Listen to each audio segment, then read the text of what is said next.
अवधूत चिंतन श्री गुरुदेव दत्त. श्री स्वामी समर्थ. नमस्कार मंडळी. स्वरूपम समर्थम चॅनलमध्ये तुम्हा सर्वांचं खूप खूप पुन्हा एकदा मनापासून स्वागत करते. आजचा व्हिडिओ हा मोस्ट रिक्वेस्टेड व्हिडिओ आहे. म्हणजेच काय तर बऱ्याच लोकांनी मला ह्याबद्दल विचारणा केली.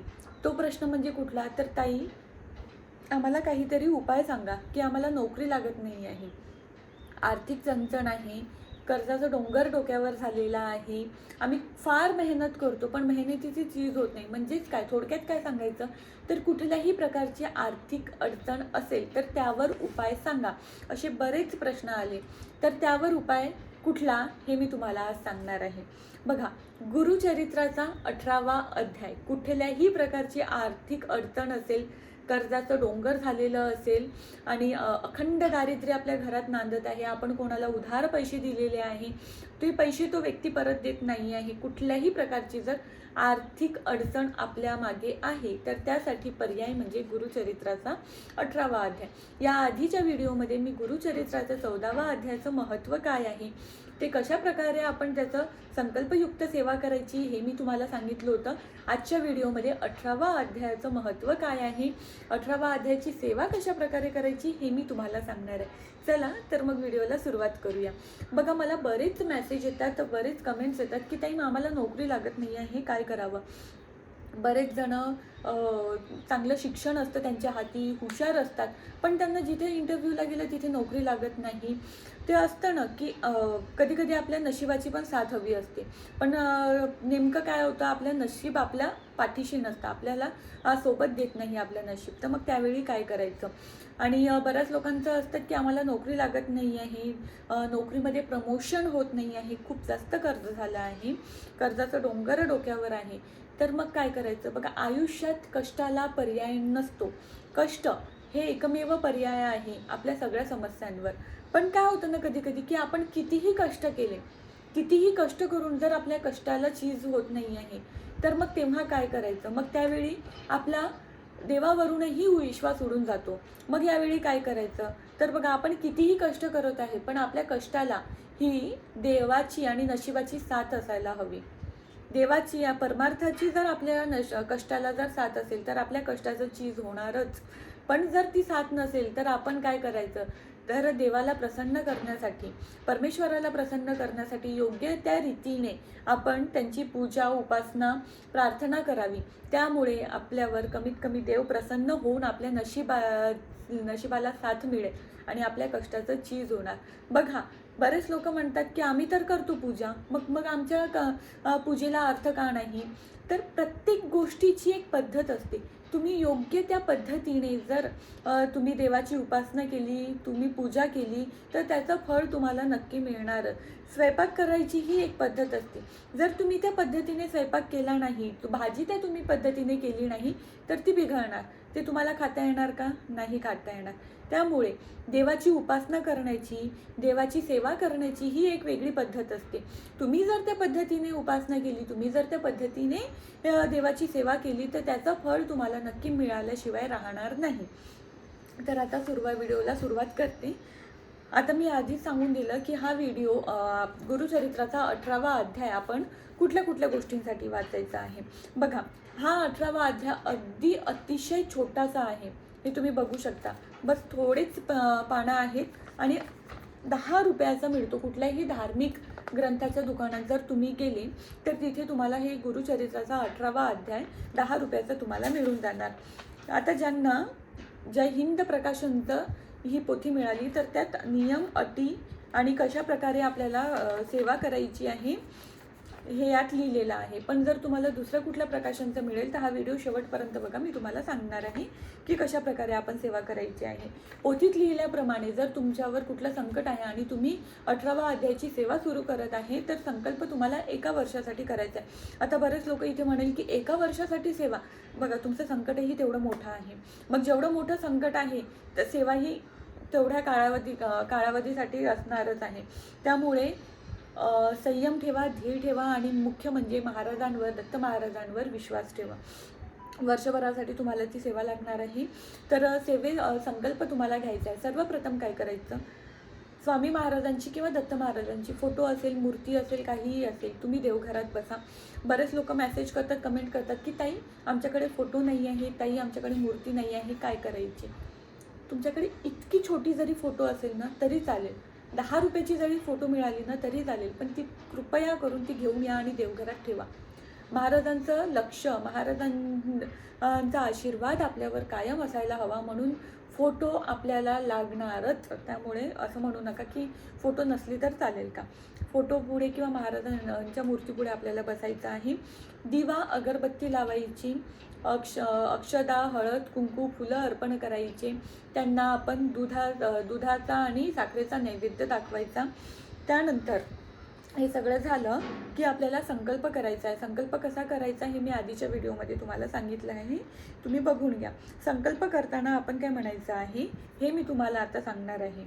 आम्हा सर्वांना सर्वार्थाने समर्थ, समृद्ध, निर्विघ्न, मंगलमय, आनंदमय, सात्विक करून निरंतर श्रीचरण सेवार्थ करा. आमच्यावर अखंड कृपा करा आणि आपल्या कृपेला पात्र होणारे आचरण आमच्याकडून सदैव करवून घ्या. आम्हाला यशवंत करा, जयवंत करा. आमच्यावर असलेले सगळे आर्थिक संकट दूर करा, असा आपल्याला संकल्प घ्यायचा. आणि सोबतच तुम्ही कुठल्या गोष्टीसाठी तुम्ही पारायणाला, तुम्ही सेवेला बसत आहे, म्हणजे जर तुम्हाला नोकरी लागत नाही आहे, तुमचं कर्ज झालं आहे किंवा जी काही समस्या आहे ती सुद्धा आपल्याला संकल्पासोबत बोलून दाखवायची आहे. अशा प्रकारे तुम्हाला संकल्प करायचा आहे. आणि संकल्प झाला की त्यानंतर मग तुम्हाला पायाला सेवेला सुरुवात करायची आहे. बघा, इथनं पोथीची सुरुवात होते आणि हे अगदी इथपर्यंत संपून जातं. म्हणजे तुम्हाला एक साधारण, जर तुम्ही रोज ही सेवा सुरू केली, 1 वर्षासाठी संकल्पयुक्त सेवा आहे, तुम्ही रोज ही सेवा सुरू केली तर तुम्हाला साधारण 5 ते 7 मिनटं लागणार आहे या छोट्याशा पोथीचं पठण करायसाठी. त्याची नियम आणि अटी काय आहेत हे मी तुम्हाला सांगणार आहे. बघा, 1 वर्षासाठी आपण संकल्पयुक्त सेवा करणार आहोत तर त्याची नियम आणि अटी फारसे नसणार आहे. तर नियम आणि अटींमध्ये काय, तर जेवढे दिवस जर आता तुम्ही संकल्पयुक्त सेवा करत आहे तर तुम्हाला नॉनव्हेज खायचं नाही आहे, मांसाहार वर्ज्य करायचा आहे. बाकी कुठलेही नियम आणि अटींचं पालन नाही केलं तरी चालेल. कुठलीही संकल्पयुक्त सेवा असेल त्या सेवेसाठी तुम्हाला मांसाहार पूर्णपणे वर्ज्य करायचा आहे. बाकी गुरुचरित्र ग्रंथाचे जे नियम आणि अटी आहेत ते नाही पाळले तरी चालेल. तुम्ही कांदा लसूण मसाला खाऊ शकता, तुम्ही बाहेर जेवण करू शकता, तुम्ही गादीवर, बेडवर, सोफ्यावर बसू शकता, झोपू शकता. बाकी कुठलेही नियम आणि अटींचं पालन नाही केलं तरी चालेल. मी तुम्हाला आत्ताही सांगत आहे, कुठलीही आर्थिक संकट असेल, जे कोणी मला विचारतात ना, ताई नोकरी लागत नाही आहे, काहीतरी उपाय सांगा, तर कृपया करून ही सेवा तुम्ही एकदा आपल्या आयुष्यात करून बघा. तुमच्या आयुष्याचं नक्की चीज होणार. महाराज तुमच्या पाठीशी आहे. महाराजांवर विश्वास ठेवा, दत्त महाराजांवर विश्वास ठेवा. तुम्हाला नोकरी मिळणार, तुमच्या कष्टाची चीज होणार, तुम्हाला नोकरीत प्रमोशन नक्की मिळणार. तुमच्या डोक्यावरचं कर्ज आहे ते कर्ज नक्की कमी होणार. तुम्ही सेवा सुरुवात तर करून बघा. आणि बघा, असं नाही म्हणायचं, मला बरेच मेसेज येतात, बरेच कमेंट्स येतात की ताई आम्ही तर सेवा केली, काही होत नाही, असं म्हणायचंच नाही. ज्या दिवशी तुम्ही सेवा सुरू करता तेव्हापासून तुम्ही फक्त महाराजांपुढे बसायचं, महाराजांवर विश्वास ठेवायचा आणि तेव्हापासून फक्त एकच शब्द आहे जो आपल्या तोंडून काढायचा की माझ्या सगळ्या प्रश्नांचं उत्तर मला मिळणार आहे, माझ्या सगळ्या समस्यांचं निवारण होणार आहे, महाराज माझ्या पाठीशी आहे, मी अगदी अतिशय आनंदित राहणार आहे आणि माझं सगळं आर्थिक समस्या मिटणार आहे. तुम्ही स्वतःशी हे बोला रोज.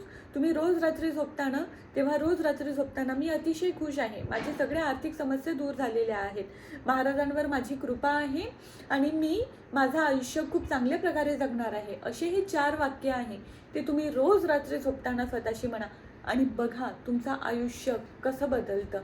काही थोडे छोटे बदल जे आहे ते आपल्या आयुष्यात करून बघा आणि मग मला सांगा की तुमच्या आयुष्यात किती बदल होतो.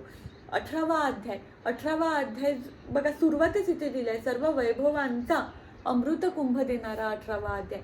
म्हणजे आपल्या आयुष्यात वैभव म्हणजे काय, सुखसंपत्ती, आयुष्य, धनलाभ, ह्या सगळ्या गोष्टींचं अमृत कुंभ देणारा म्हणजे हा 18वा अध्याय आहे. गुरुचरित्र हा अतिशय पवित्र ग्रंथ आहे. प्रत्येक अध्यायाचं एक वेगळं महत्त्व असतं गुरुचरित्रामध्ये. तुम्ही जेव्हा गुरुचरित्राची पोथी उघडून बघाल ना, तेव्हा प्रत्येक अध्यायाच्या आधी त्याचा सारांश दिलेला असतो. प्रत्येक अध्याय आपल्याला आयुष्यात आपलं काहीतरी वेगळी शिकवण देतं.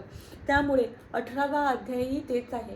आपल्याला 18वा अध्याय या आयुष्यात आपल्याला खूप चांगली शिकवण देऊन जातं. तुम्ही एकदा वाचून तर बघा, एकदा गुरुचरित्राचं पारायण करून तर बघा, मग तुम्हाला दिसेल हो नशीब लागतं गुरुचरित्राचं पारायण आपल्याकडून होणं घडायला. महाराज स्वतः आपल्याकडून ते गुरुचरित्राचं पारायण घडवून घेतो. पण जर कुठल्या कारणाने तुमच्याकडून गुरुचरित्राचं पारायण होत नाही आहे तर काहीही हरकत नाही. 18वा अध्याय किंवा 14वा अध्यायाची तुमच्याकडून सेवा करणे शक्य आहे. दिवसातले 5 किंवा 7 मिनटं ही सेवा करणे तुमच्याकडून शक्य आहे. मला 1-2 मेसेज आले की त्या आम्ही नोकरी करतो, आम्ही बाहेर कामाला जातो, तर देवापुढे बसून 14वा अध्यायाचं पठण करणं आमच्याकडून शक्य नाही आहे, तर आम्ही ऐकलं तर चालेल का? तर बघा, मी त्यांना बोलली की हो, ऐकलं तर चालेल. सुरुवातीला तुम्ही ऐका. काय होणार ना, ऐकल्यानंतर ते शब्द तुमच्या कानावर पडेल. ते तुम्हाला पाठ झाल्यासारखा होणार तो. आता आम्ही रोज वाचतो, आम्हाला अख्खा अध्याय पाठ आहे, तर ते तुम्हाला पाठ झाल्यासारखं होणार. त्यानंतर जर तुमची खरंच समस्या आहे आणि त्या समस्येचं तुम्हाला निवारण करायचं आहे, तर तुम्हाला ती सेवा संकल्पयुक्त करायची आहे. तर मग काय करायचं? मग तुम्ही संकल्प घ्यायचा आणि संकल्प घेतल्यावर जेव्हा तुम्ही देवापुढं बसून पठण कराल ना, मी तुम्हाला खरंच सांगत आहे, 5 मिनिटाच्या वर तुम्हाला वेळ लागणार नाही आणि तुम्ही तुमच्या दिवसभरातून म्हणजे तुम्ही 24 तासातून 5 मिनिटं परमेश्वरासाठी तुम्ही नक्की काढूच शकता. 5 मिनिटं तुम्ही तुमच्या एवढ्या मोठ्या संकटाचं निवारण करण्यासाठी तुम्ही देवापुढे हात जोडता की माझं हे संकट दूर होऊ दे, माझं आर्थिक संकट आहे, माझं कुठलंही संकट आहे ते दूर होऊ दे.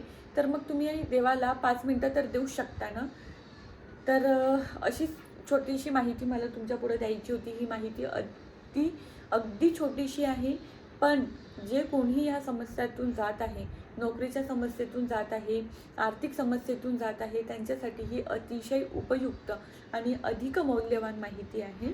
त्यामुळे जे कोणी आर्थिक समस्येतून जात आहे त्यांना हा व्हिडिओ शेअर करा, त्यांना ही माहिती सांगा. जर व्हिडिओ शेअर नाही केला तरी चालेल, पण तुम्ही व्यवस्थितरित्या ऐकून त्या व्यक्तींना ही माहिती द्या, म्हणजे त्यांच्या आयुष्यात काहीतरी चांगलं घडेल.